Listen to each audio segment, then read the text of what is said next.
It's my pleasure to be here with you for this interview. So let's start with the questions. So, where are you from? I was born in Colombia.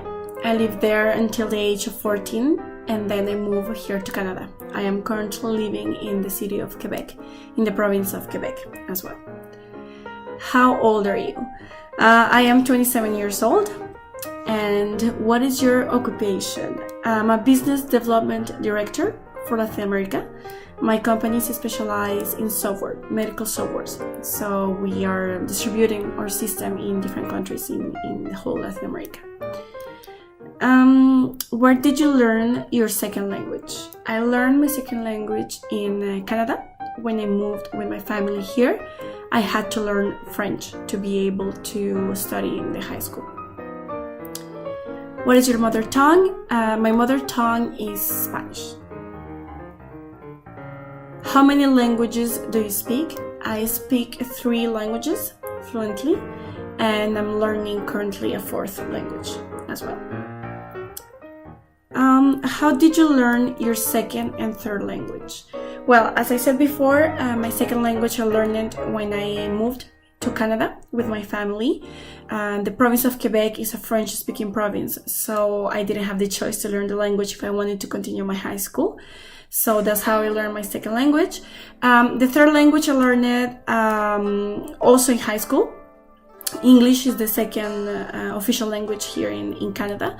So I had to learn it, and then after I went to English-speaking university for my bachelor's degree in order to improve my English and to be able to have it like properly as my third language.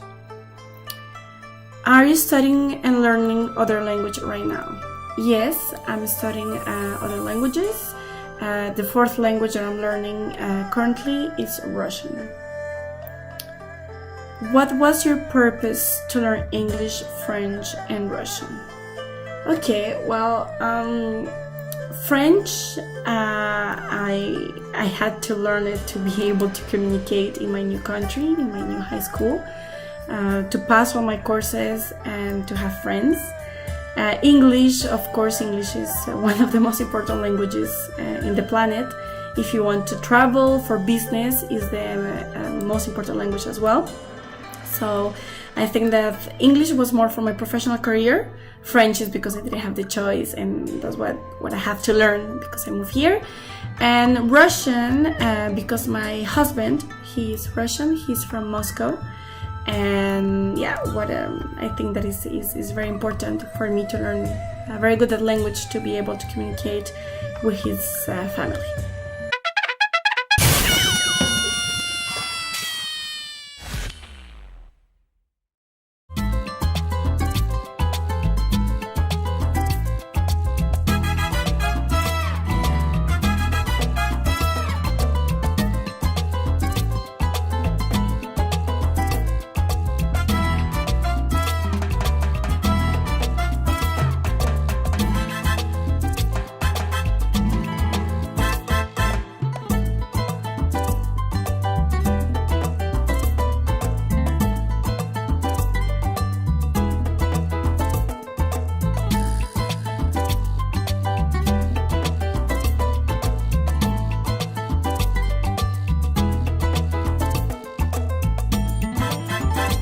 Do you consider yourself a bilingual person? Why?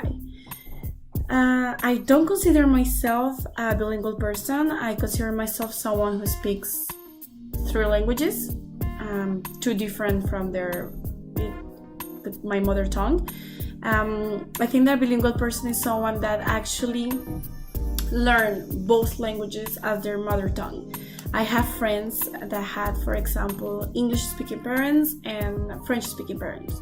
And since they are like 2 or 3 years old, they are like talking perfectly well in both languages. And in grammar, in the way they speak, everything is completely perfect. So I don't think myself as a bilingual person for that reason, because my mother tongue was Spanish, and when I was older, I learned the other 2 languages.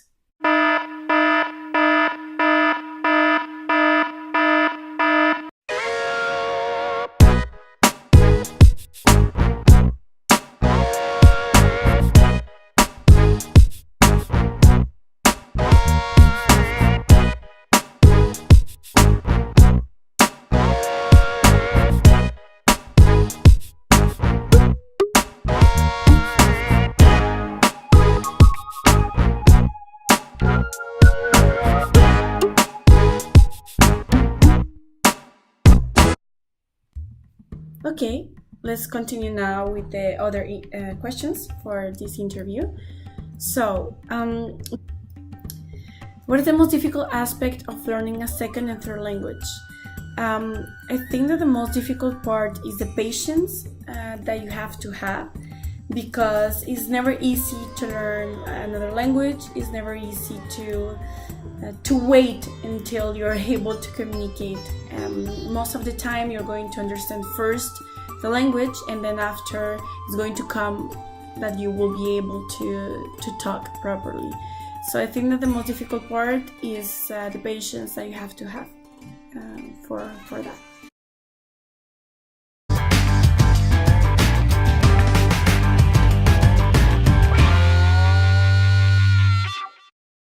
De ellos, ¿cuál de estos idiomas, inglés, francés o español, pudiste dominar primero? Ok. Bon, je vais répondre à cette question en français, comme ça a été demandé. Donc, j'étais en mesure de dominer le français parce que j'étais en immersion.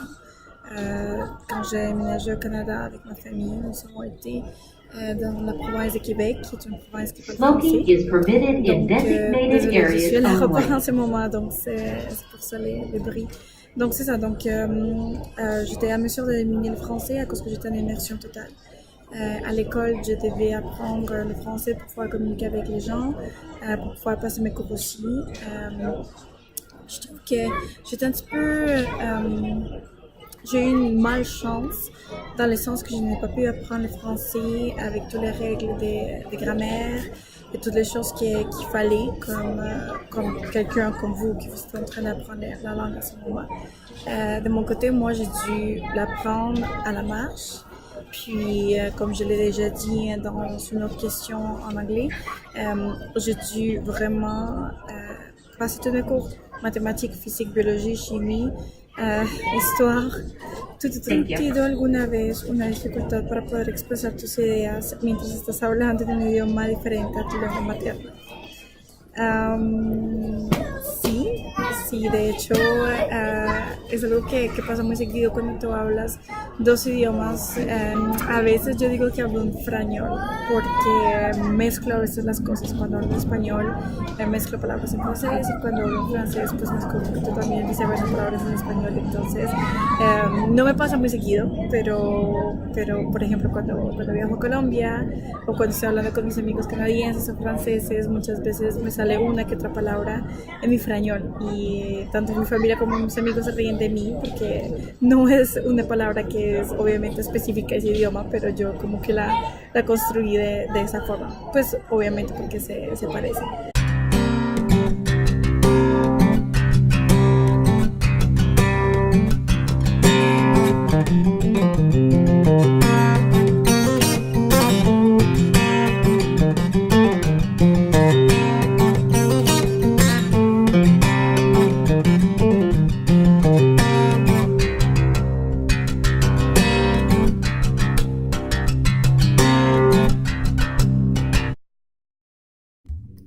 To teach yourself a language is a very good question. I think that there is a possibility to learn it by yourself, yes, but I think that it's going to take more time and it's going to be harder if you do it by yourself and not with a teacher or like a private tutor or with friends, for example.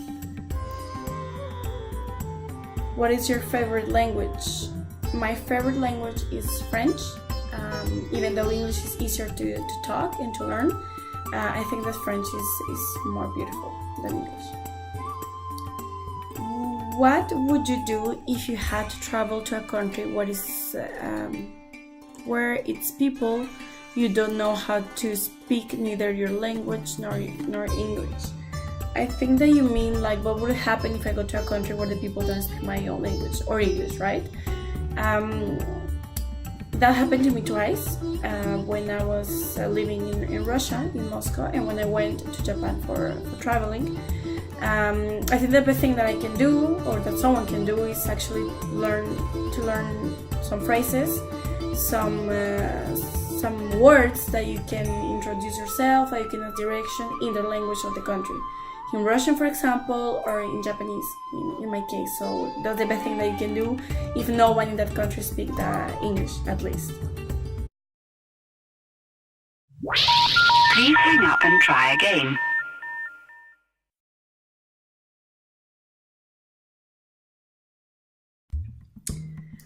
Where you produce language, are you more comfortable writing it or saying it?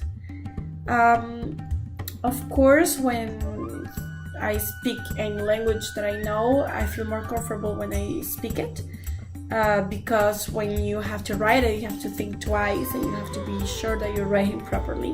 The same thing for when you talk, but I think that it's going to be easier and it's more comfortable when you just like process it quickly in your brain and you just say the words.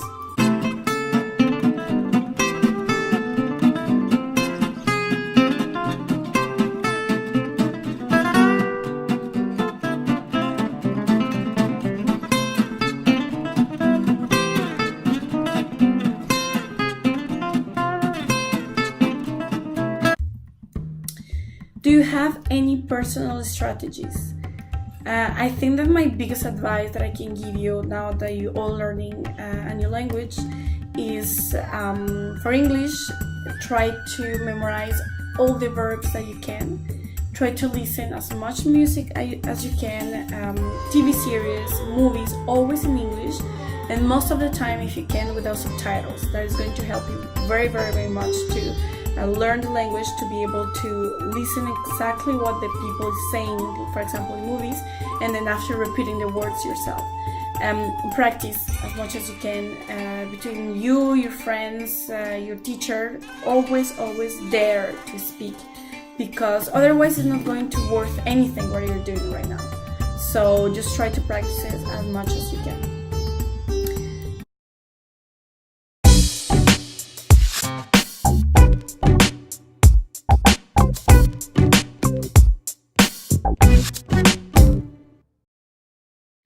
Can you tell me your most embarrassing experience with your second and third language?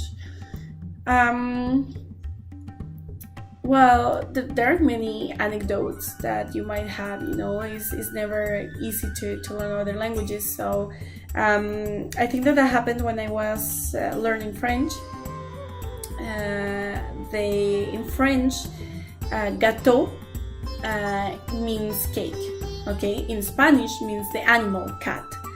So I went for dinner at my friend's house, and her mom said, okay, well, I'm going to bring the gâteau to eat. So in my brain, I didn't make the connection that gâteau meant cake and not cat. So I put a face like, are we going to eat the cat? And they started laughing and they said, no, I mean gâteau here means cake, not cat. So I think that was embarrassing, and I was very young, but well, in any case, that's one of my little anecdotes when I was learning French when I was very young.